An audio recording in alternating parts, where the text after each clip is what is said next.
This is Julia with iCadenza, and I'm here with Sharon Farber, who is a composer originally from Israel and has done a lot of work in film as well as composing for the concert stage. And we're so thrilled to be here with you today. I'm happy to have you. Thank you for coming. Thank you for having us. My pleasure. Well, my first question is, how did you first get started with composing? Well, I come from a very musical family, including my grandparents, and my uncle was a big composer in Israel, and my mom was a ballerina. Everybody was in the arts. So naturally, I started playing piano when I was 7. And then I went to an art high school in Israel, which was all about music and art, which was wonderful. And then I went to the army, like every Israeli. And after that, I worked as a music director. I worked as a teacher. I wrote some music for theater play, but I felt that it's not enough. And I knew that I wanted to do more in music. I just wasn't sure what exactly. And I decided to go and study. And a friend basically just got me into film music and started learning more about it and really loved it. The whole connection between visual and sound and music was very exciting. So I enrolled at Grove School of Music here in Los Angeles. That closed about 2 months after I enrolled. Wow. Yeah, they closed, but I think it's all for the best because Berklee College of Music came to Israel for a scholarship tour, and I received a scholarship. So I went to Berklee and thinking I'm going to only do a diploma for 1 year and go back to Israel, and then found out that I'm really enjoying it. So I switched to a degree, and after a few days I switched to a dual degree, and I ended up doing a dual major in film scoring and concert music composition. That's how it started. Now, many people regard those two areas as completely separate, completely different. How do you approach writing for film as opposed to writing a composition for the concert stage? Well, it's on the one hand they're very much connected, on the other hand they're very much not connected. The difference is that when you're writing for a film, you're actually writing. You're a tool. You're a tool to bring the vision of the director or the producer, whoever controls the project. Your job is to bring their vision to life, mostly the director, in films.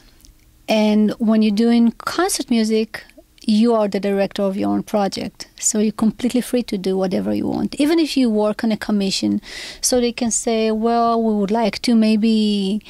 we have this kind of ensemble, or we have this kind of ensemble, and they might limit the time, say, we need a piece of 7 minutes or 12 minutes or whatever. But you're usually not really limited in your own freedom of expression, of artistic expression. Now, in film music, there is individuality, but still, as I said, you really have to be a tool. So when you are a tool, you have to have no ego. There's no ego in film music. If you have an ego and it's all about your music and just about your music, don't do it, because it's going to be very frustrating for everyone involved. You should be basically egoless and understand that, a lot of people work in the film industry, a lot of the directors, producers, they don't really know how to tell you. They can't say, oh, these strings or these violins or this oboe and this clarinet is not what we're looking for. But they can speak in a way that you can understand, which is, I need more drama here, or I need less drama here, or, I need more sadness or more happiness or more cockiness, whatever they feel that is missing from what you wrote. And it's a different process because most of the music that you write in film is relatively short because you're scoring scenes. So it's between maybe 30 seconds to a 3 minutes scene is a really long scene. So you have your motifs, your melodic motifs or structural motifs, whatever you're working with, that will be used again and again in different scenes, in different ways. In concert music, of course you have your motifs and everything, but it's all continuous.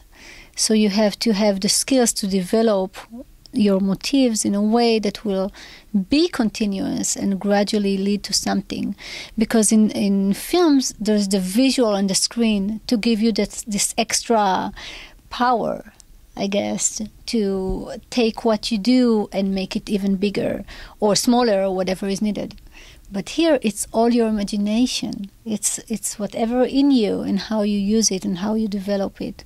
So it's interesting. It's an interesting concept, and it's an interesting distinction between the two. I love both.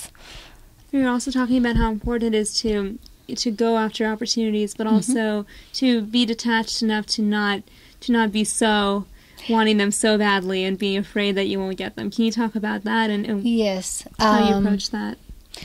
Especially in the film music world, a lot of composers feel that if they get an agent, that will make a huge change in their career. And it's not true, especially when you're starting out. You know, an agent might take you along, but he or she would really expect you to do lots of the legwork, and that's okay, because it's also hard for an agent to promote someone who's not there yet. So you have a responsibility. It's not like, oh, I have an agent, I'm just going to sit like that and, things will come to me. It does not work like that. It really doesn't.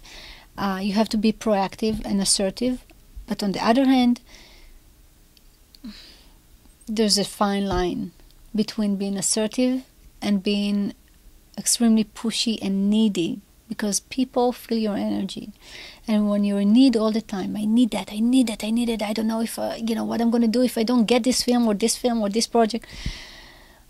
People feel that and they stay away from it because it's not comfortable working with someone who you feel that is always like, on the edge. It's not comfortable. And it takes a while to get to these understandings. It took me a while as well. You come here and it's Hollywood and it's very exciting and it's very, it's like your big eyes open up even more and you want to grab it all. And you just want this and this and you say no to nothing and you just lose yourself in the process sometimes. And it's important to remember that there's more to life than just work and next project and the next project and the next project. And what I've found out from my own experience is that when I let go, I really believe in, okay, there's a certain project, you want to put a demo and submit a demo, and you do the best you can, and you write the best demo that you can, and you send it out, and you let go. And you trust that if it's supposed to be happening, it will happen. Otherwise, you can make yourself just crazy. And I found out that when I do that and I just do what I can and then leave it open, things just come to me so much more easily. I don't have to really struggle for anything. And I think one of the things that every composer, especially film composers, can do to help themselves, it is to merge into the concert world if they're interested in it as well, because then you're never out of work. I don't remember a time when I was not busy with either with a film or a TV project or a commission or a concert piece or a vocal piece or choral piece or just a lot, and but it takes time. Again, we all come here and when we're young and so just so eager, and it just takes time, and you can relax. There's more to life than it, there's love, there's friends, there's family, there's a lot of things that will nurture you to be a better composer because you give the time to other things and you're not only just this deadline. Of course, sometimes there are deadlines. You work on a film and there's just a deadline and you have to do it. So you work really hard for maybe a week, but then, you know what? You just take the time to, okay, let's relax a little bit, because otherwise you're going to die of a heart attack before you're 30 or 40. That's not nice. I would imagine not. What would you recommend to a young composer that's just starting out? What do you think were some of the best things that you did for yourself to get you to where you are now? Are you talking film composer, concerts, or whatever? Maybe each. Maybe we can talk about each. Well, for film composers who are just starting out, I would always suggest trying to get an internship, either um, like I did with the Academy of TV Arts and Sciences. There's the SCL internship. There's a lot of BMI and ASCA both have film scoring workshops that are fabulous, and you get to record with a wonderful orchestra at the end, or get an internship with another composer, with a big composer who's been working, and you can learn from her or him, and just slowly make the connections. Go to events, go to screenings, meet people. You never know who you're going to meet, who might need someone, and that might lead to something else. When I did my internship, at the end of the internship, Jonathan Wolfe, who used to score Seinfeld, asked me, who would you like to meet in the industry? And I said Shirley Walker, because, Shirley was really an idol for me. I never thought that this would lead to becoming, or to becoming one of her team for a while and orchestrating for her and writing for the show. You just say who you really want to meet, and you might meet he or she, One of my interns, I just got an email one day, and she said, I really love your work. Would you be interested in, in me interning with you? And I said, come over. And she turned out to be great. So if there's someone that you really want to meet, just get their information somehow. It's not that big of a deal today. Write a nice email and see if they would, if not intern with you, intern with them. Maybe you can come to the studio for an hour and just ask some questions or observe or things like that. If you're starting out, go to AFI, go to USC, go to UCLA, to the film schools, and see if you can score student projects, because these students are going to be the next generation directors and producers. In the concert world, there's a lot of stuff that you can do. You can join American Music Centers, American Composers Forum. There's Chorus America. Depends what you want to do. There's Chamber Music America. There's a lot of places that you can gather information and look for opportunities. And like Eric Whitaker said something very funny. He said, you never get, when you send out a competition, you never get it, because there's a lot of politics in it too. Although I got it a few times, so I can't say that. But you never get it, but you have a new piece. So let's say it's a choral piece. So you're now starting to send it out to everybody. You send it out to 200 choirs, maybe one will say, will do it. And make yourself known. Have a website, have a Facebook, Twitter, whatever works for you. I got published because I went to a Chorus America conference, and I met a publisher there. And at the time, I had a piece premiered with the LA Master Chorale, and he said, would you be interested in publishing it? So I got published with Roger Dean, and then he connected me with a wonderful choir director, women's choir director in New York, Janet Galvan, and I sent her a piece of mine, and she loved it, and she performed it. She took it to the ACDA, and it got published. Now they're waiting for my next commission to be done, to get published as well. So, take the opportunities. Invest some money, go to a conference, go to meet the people, say hello, don't be shy, say hi, this is me and I'm a composer, would you be interested in seeing one of my pieces? Again, out of 200, maybe one will say yes. And that's how you start. Also, you can do, at the beginning, when you're just starting out, you go to your, church choir, or whatever, and say, I'll write you a piece, and you buy me a cup of coffee, and we'll call it a commission. And you said, I just got commissioned by this church choir, or, ways to do it.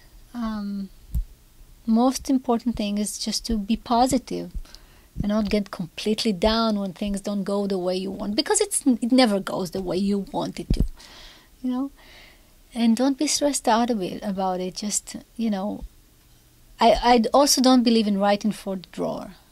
We're artists. We need to have our music performed. Mm. Write it, send it out. Look online. There's tons of stuff that you can do. Tons of competitions and opportunities. Really a lot. And there's a lot of stuff for young musicians. young composers a lot that is like restricted to age 35 or something. Mm-hmm. If you're just starting out, this is perfect. So just try it out.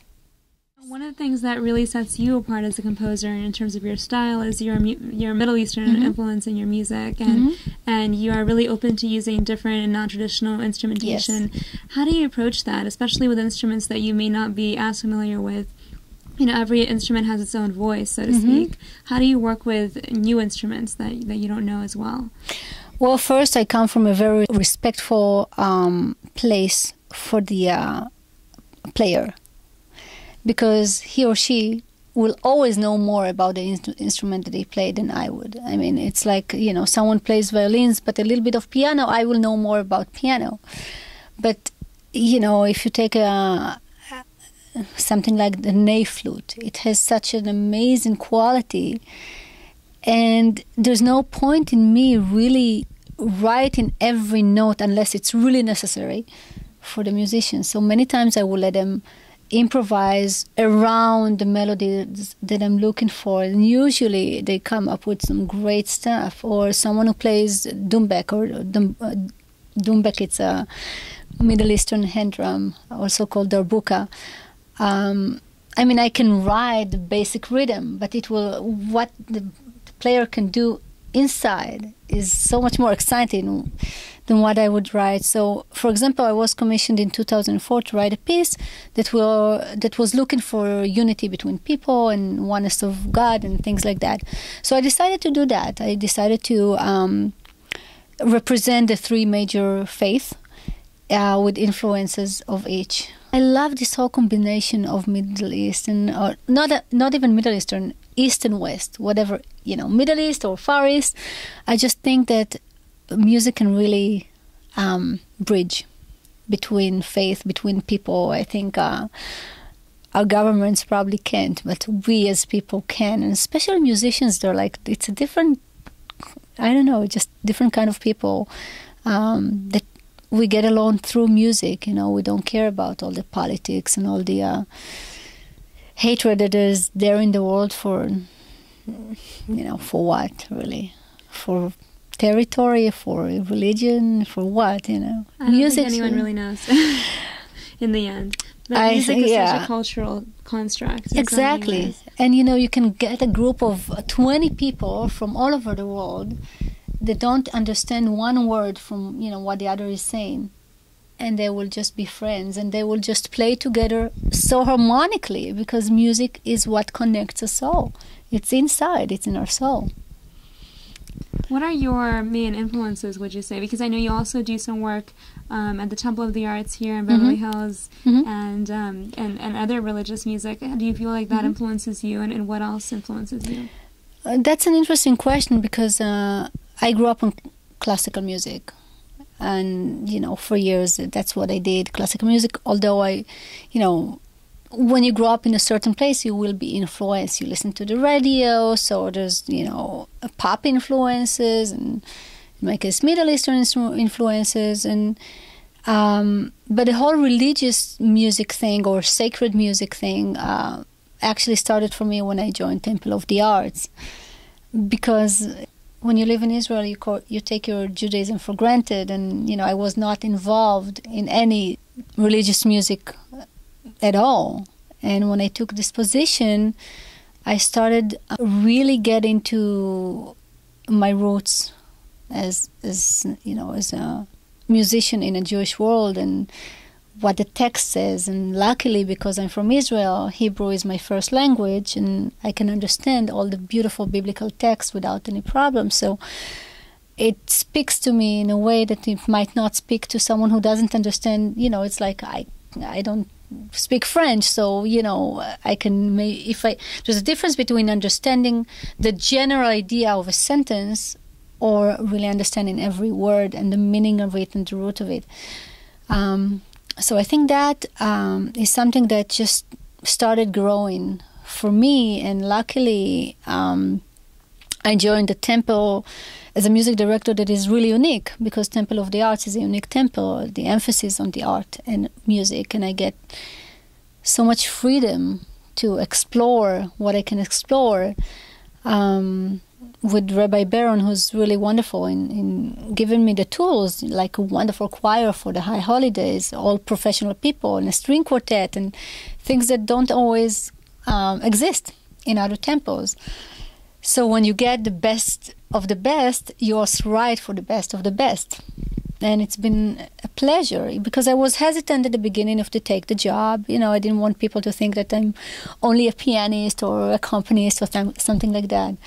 But sometimes when you open to what the world has to give you, you find out that, you know, it really brings you opportunities that you never thought of before. So I've been enjoying that. And also I've been, you know, it's not only religious music that I write there. It's also, we have sometimes we have a gospel choir service. So I always write a new piece that is kind of, I call it gospel, I guess, Jewish gospel, that, you know, we basically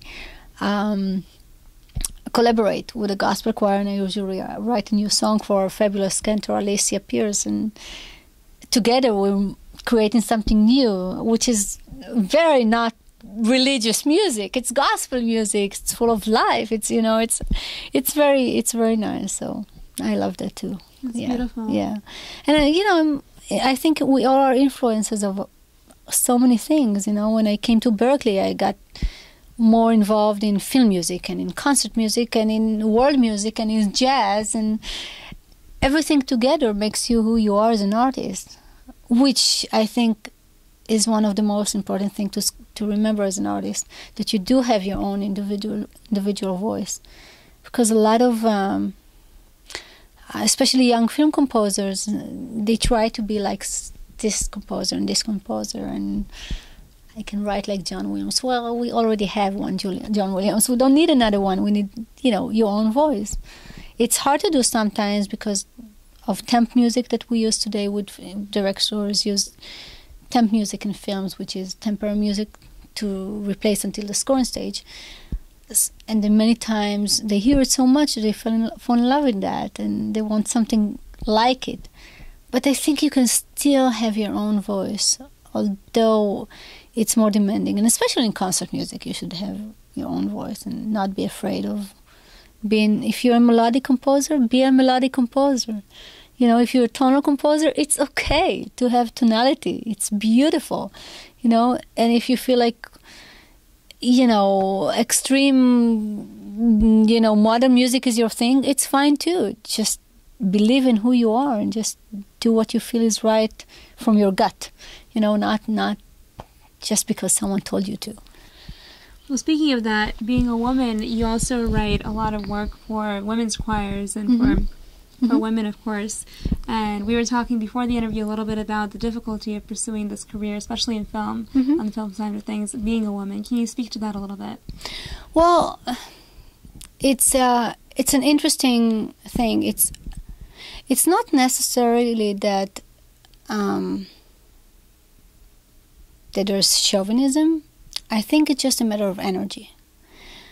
When you have, you know, maybe two or, you know, I don't know, 5, 6 men in the room, director, 2 producers, 1 executive producer, a line producer, you know, the music editor, the film editor, whatever. And a woman comes in, it just changes the energy. And I think it's hard sometimes for men to deal with that and to get out of the concept of, okay, that's a woman, so we need to behave differently. Although that's not a bad thing necessarily. behave like human beings. Behave just a little bit more politely, you know.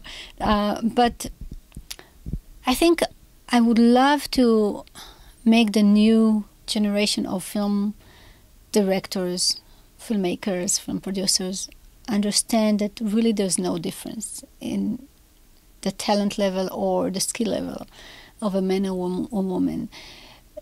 It really shouldn't matter. What should matter is the music. Listen to the music. If it speaks to you, go with that. You know, if it doesn't speak to you, fine.